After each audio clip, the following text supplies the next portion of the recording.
ساعت چه وقت ریشل کوی؟ شپه؟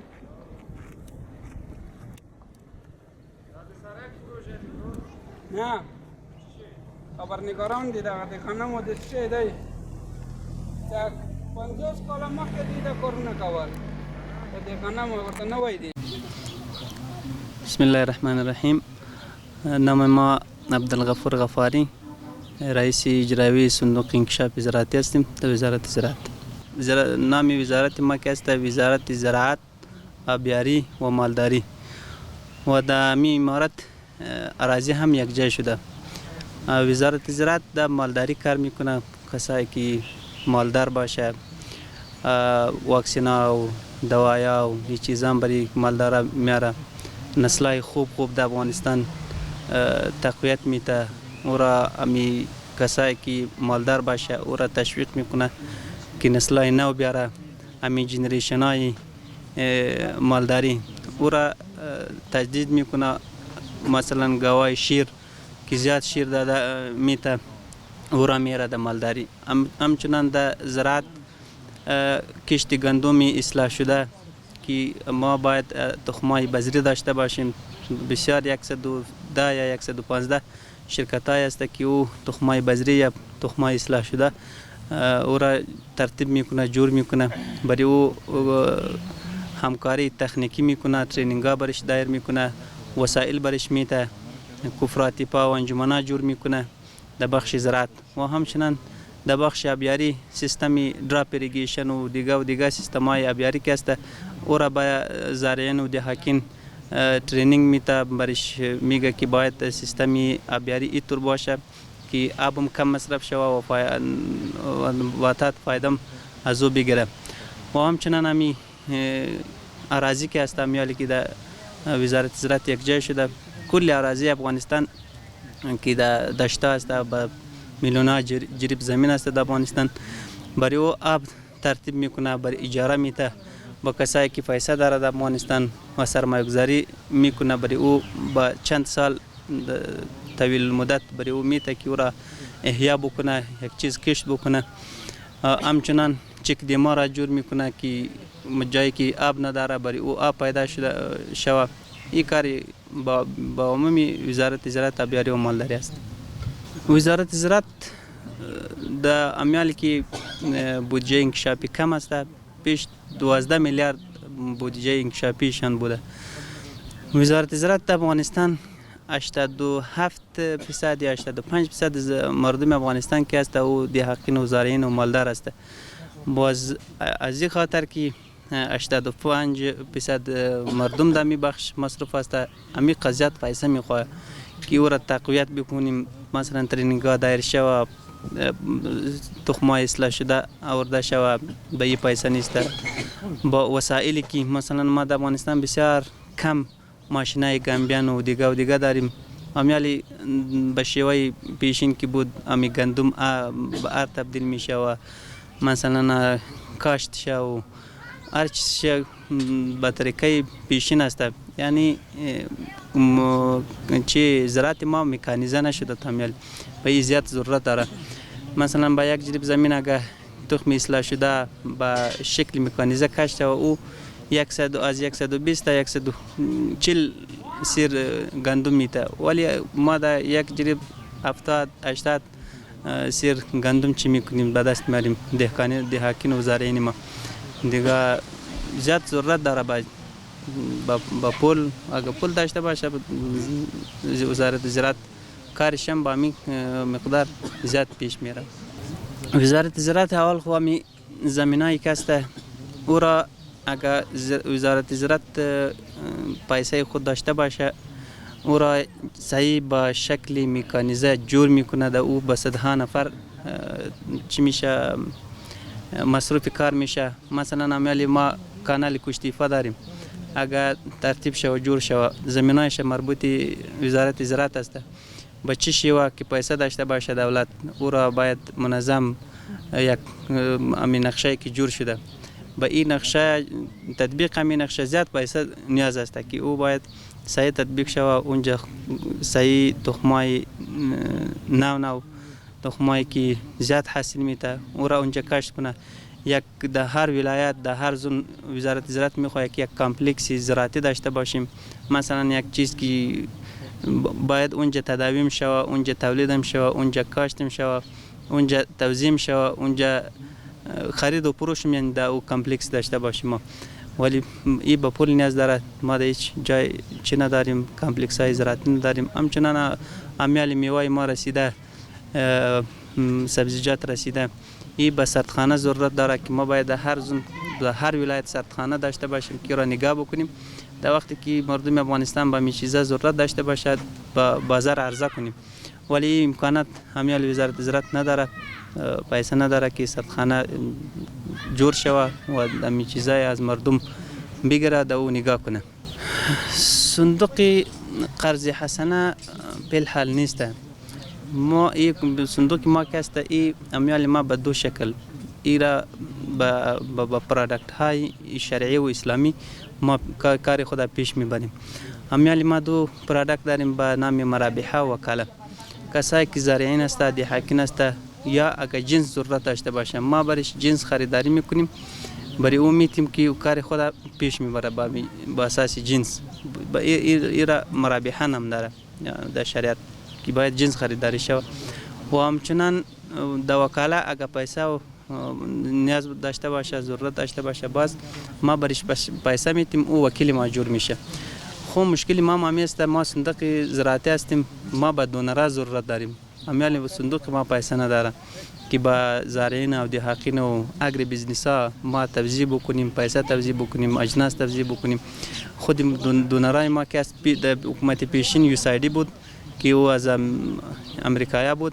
امیال ما کدام دونرها نداریم. اگر دونر پیدا شود هر چی که برای ما بگوید، اگر برای ما بگوید که می پیسه ما با قرض حسنه توزیع بکنید، ما سیستم خوب داریم، سیستم مالی و افراد مسلکی داریم، او را با قرض حسنه توزیع میکنیم برای دونرها. اگر برای ما بگوید که با گران توزیع بکنین، هیچ بلایواز توزیع بکنین، بلایواز توزیع میکنیم. اگر بگوید که امی اجناس و وسایل و چیزایی که در زراعت ضرورت است او را بر شما میتیم ایرا با دهقان توزیع بکنین، او را ما سیستم خوب داریم برش توزیع میکنیم. ولی امیال دونران نیست.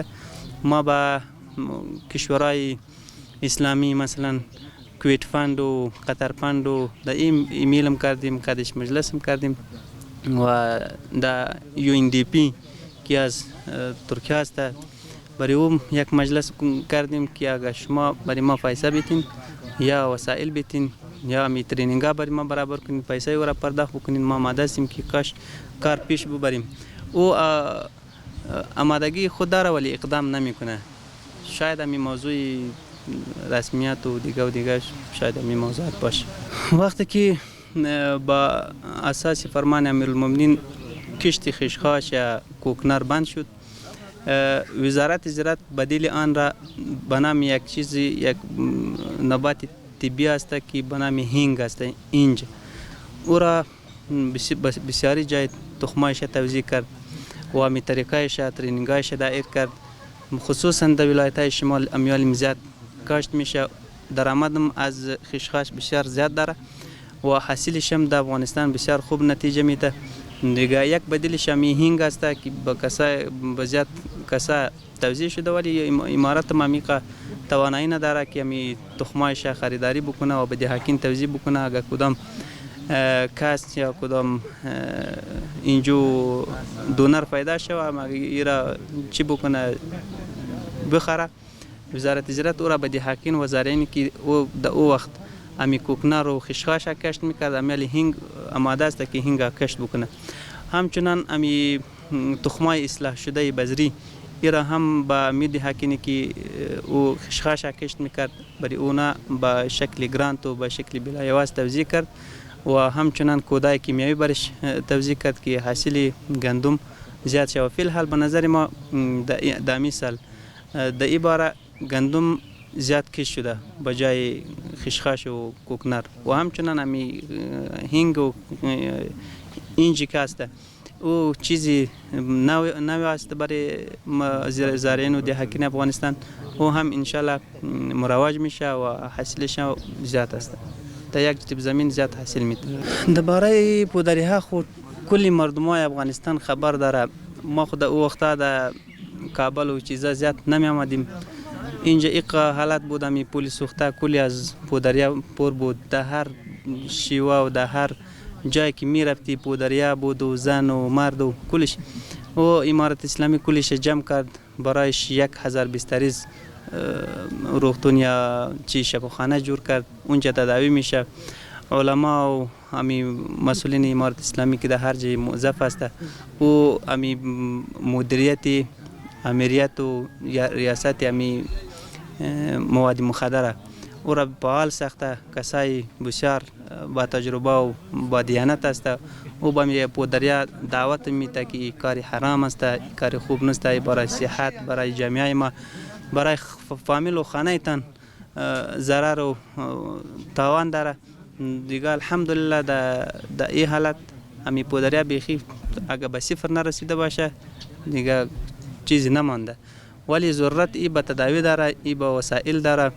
ای امیالی که ما کمی خبر میشیم یا از اندواله خبر میشیم، امی روغتونایی که برای تداوی امی پودریا جور شده اونجا امکانات روز به روز کم میشه و خدا نکرده اینطور نشه که باز امی پودریا حتما یک خو سیستم عصبیش هم فعال نیست، مثل دیوانه واری گفام میزنه. دیگه نیاز است که قد امارت اسلامی کل جهان همکاری بکنه در عرصه و امی تداوی شود. قبلا امریکایا نمیخواست که این چیزا را بند شود و ای را با شکل غیر مستقیمی را توسعه میداد. این یک کاروبار جهانی است، در جات پیسه است. قاچاق مواد مخدر در هر کس میفهمه که در هر مملکت و یک فایده داره. ولی امارت اسلامی کلی کارا را که میکنه با اساس شریعت اسلامی میکنه. اگر با شریعت اسلامی برابر باشه او را اجازه میده، اگر برابر نباشه او را مانعت میکنه. امی کسایی که او را کاشت میکرد او بدل خود کاشت میکرد، در او وقت هم بدل خود کاشت میکرد، ولی او مطمئن بود امی چیزی که مارکت نداشته باشه یک چیز کاشت نمیشنه اصلا. و امی مارکتش امریکایی برای جور کرده بود، تجارتش می آمد که شما ایقا کاشت بکنین و ما میخریم از شما. ولی امیالی اینطور است که کسی که کاشتم کرده طالبان میآید او را کت میکنه، خراب میکنه و هیچ کس نمیمانه که خشخاش و یا کوکنار امی مواد مخدر کست او را کاشت بکنه. الحمدلله در کل افغانستان کس یک چیز برای ما ورده نمیتونه در این وقت که بعد از فرمان امیرالمومنین که کسی یک جای کشف کرده باشه و حاصلش گرفته باشه. امی منابع مواد مخدر در افغانستان دیگه ختم شد.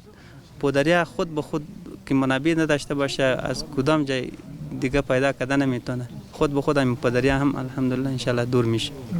پیام ما با کل امت اسلامی خصوصا با کشورهای اسلامی که نزدیک ما است، پیام ما است که خصوصا در عرصه زراعت امی تجربه‌ای که او داره او قدیما شریک بکنه و امی وسایل و پیسه و دیگه چیزایی که او داره ایرا اینجا در افغانستان امی کسایی که پیسه دار است ای تشویق کنه که در افغانستان سرمایه گذاری بکنه. افغانستان الحمدلله زمین های فراوان داره، برای او داده میشه از طریق وزارت زراعت که اونجا خوب فابریکه جور شوه، کسای ما در اونجا مصروف کار شوه. امی چیزایی که کاشت میشه اون باید اینطور چیزا کاشت شوه که ما برایش ضرورت داریم، نه با اساس زراعت او. دیگه با کل امت اسلامی ما میفهم داریم که الحمدلله اینجا امنیت است، اینجا خیر و خیرات است، جنگ نیست، اختطاف نیست، ظلم نیست، یک عدل اسلام اینجا آمده. اینجا اگر سرمایه گذاری بکنه و سرمایه خود اینجا بیاره و زمینه زندگی در افغانستان برای زنا برابر میشه و اینجا زندگی آرام کدی فامیل خود در افغانستان بکنه و سرمایه گذاری اینجا بکنه خوب است.